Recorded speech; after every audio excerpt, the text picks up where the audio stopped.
Congressman Miller. Thank you. Well, thank you for having me here today.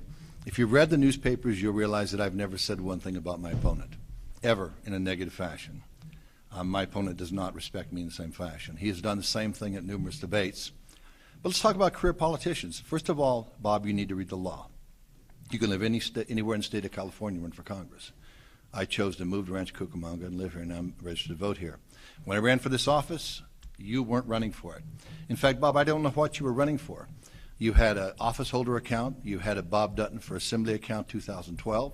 You had a Bob Dutton for Supervisor account 2014.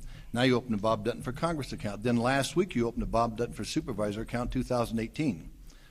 Now that looks like a politician shopping for an office. So I've always held you in high respect. I've known your dad since the 80s.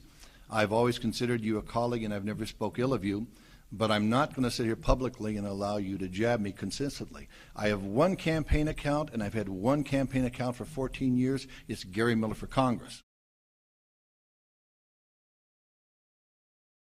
So if we're talking about shopping for a seat, Bob, why don't you get rid of all the campaign accounts you have? I'm sure Mike Morrell and other people at the state level could use that money that you got from PACs in Sacramento and kept for yourself. But if you're really running, if you're really running for Congress, why would you open a campaign account last week for Bob Dutton for Supervisor 2018?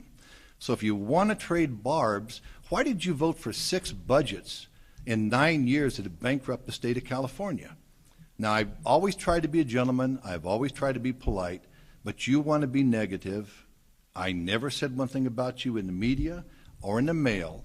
I could have. I told you I wouldn't.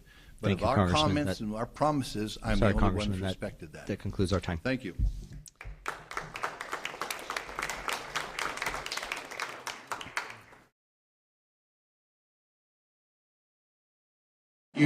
Bottom line comes down is we've got to unite together to get Gary, to get Mitt Romney and the rest of the Republicans elected.